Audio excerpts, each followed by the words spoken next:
CCTV में कैद हुई जालौन की कलयुगी बहू की करतूत। बुजुर्ग दंपत्ति दर दर की ठोकरें खाने को मजबूर। जालौन जनपद से घरेलू कलह का एक चौंकाने वाला मामला सामने आया है, जहां एक कलयुगी बहू की करतूत सीसीटीवी कैमरे में कैद हो गई, जिसमें वह अपने सास ससुर के साथ मारपीट और गाली गलौज करती दिखाई दे रही है। पीड़ित बुजुर्ग दंपत्ति का कहना है, बहू की प्रताड़ना से वे इतने परेशान हैं कि अब दर दर की ठोकरें खाने को मजबूर हैं। दंपत्ति ने आरोप लगाया कि बहू आए दिन उनके साथ अभद्रता करती है, मारपीट करती है और कई बार घर से बाहर भी निकाल चुकी है। पीड़ितों ने पुलिस पर भी एक पक्षीय कार्यवाही करने का गंभीर आरोप लगाया है। उनका कहना है, बहू के खिलाफ सबूत होने के बावजूद पुलिस उनकी बात नहीं सुन रही। जानकारी के मुताबिक बहू ने अपने पति सहित ससुर और सास पर दहेज प्रथा और घरेलू हिंसा के आरोप लगाते हुए मुकदमा दर्ज कराया है। दूसरी ओर पीड़ित परिवार का कहना है, बहू झूठे आरोप लगाकर उन्हें फंसाने की कोशिश कर रही है। पीड़ित राधे श्याम तिवारी, जो सेना से रिटायर है, और उनकी पत्नी, जो शिक्षक है, ने अपनी पीड़ा जाहिर करते हुए कहा, हमने अपने जीवन में इतना अत्याचार कभी नहीं देखा। बहू के डर से अब घर में चैन नहीं है।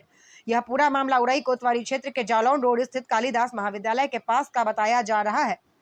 सीसीटीवी फुटेज अब सोशल मीडिया पर भी तेजी से वायरल हो रहा है। इसके बाद लोगों में आक्रोश देखा जा रहा है। हमने अपने बेटे की खुशी के लिए सब किया, पर अब वही बहू हमें रोज अपमानित करती है। पुलिस भी हमारी नहीं सुन रही। मेरा नाम राधे श्याम तिवारी है। मैं एयरफोर्स में अधिकारी पद पर था और अभी मैं प्रेजेंट में औरैया के बिदुना ब्लॉक में अध्यापक हूँ। ये मेरी पत्नी अर्चना तिवारी है। मेरे बच्चे की शादी 8 मई 2025 को हिंदू रीति रिवाज से बिना दान दहेज के राधा कुरचानिया पुत्री शैलेंद्र कुरचानिया के साथ संपन्न हुई थी। उसके बाद से बहू राधा ने बच्चे पर अलग रहने का दबाव बनाया और हम लोगों को प्रताड़ित करने लगी। हम लोग गाली गलौज करना और हमारी पत्नी को मारपीट करना। ये शुगर की पेशेंट हैं और मैं हार्ट का पेशेंट हूँ। मेरे 3 स्टंट पड़े हुए हैं, तो इनको बंद कर देती, कमरे में ताला लगा देती है। और जो सब्जी वाले आते हैं, दूध वाले आते हैं, उनको मना कर देती है, उनको सब्जी नहीं देना, दूध नहीं देना, और बाहर से ताला लगा देती है। हफ्तों बंद रहती हैं। हमने पुलिस से शिकायत की तो पुलिस आई और ताला लगा रहा, वो चली गई। बोली कि ये महिला का मैटर है, हम इसमें कुछ नहीं कर सकते, फैमिली मैटर है, हम कुछ नहीं कर सकते। और जब भी मैं फ़ोन करता हूँ, जब भी मैं बुलाता हूँ चौकी से, तो कोई नहीं आता है। जब एक बार फ़ोन करती है तो मेरी बहू राधा जब भी फ़ोन करती है तो पूरे दल बल के साथ हमारा चौकी इंचार्ज और उनके साथ लोग आ जाते हैं और मेरी पत्नी को धमकाते हैं और बोलते हैं हम जेल भेज देंगे तुम्हें, अगर ऐसा करो वैसा करो, उनको बोलते हैं।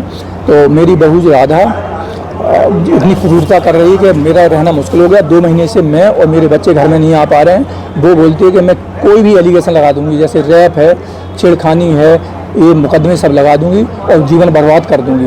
और मैं नौकरी करता हूं तो बोलती है मैं तुम्हारी नौकरी चाट जाऊंगी और तुम्हारा रहना यहाँ मुश्किल कर दूंगी।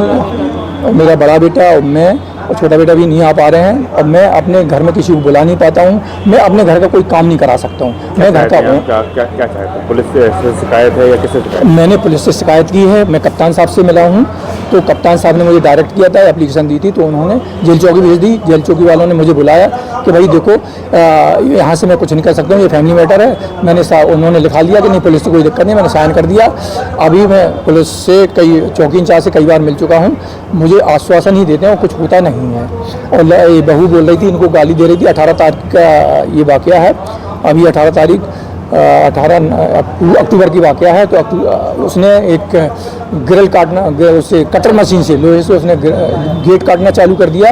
मैं आया तो मैंने कनेक्शन हटा दिया, तो उसने हमें प्लायर से मारा, जो कि हमारे अभी भी निशान है, मेरे 10-12 दिन हो गए, अभी भी चोट के निशान है। तो हमने थाना इंचार्ज से बोला कि हमारा भाई मेडिकल करा दो, उन्होंने मेडिकल नहीं कराया। तो उस दूसरे दिन 151 किया, चालान किया मेरा, तब मेडिकल हुआ मेरा। तो मैं ये चाहता हूँ कि मेरे साथ अन्याय ना हो, न्याय हो, मैं अच्छे से रह सकूं।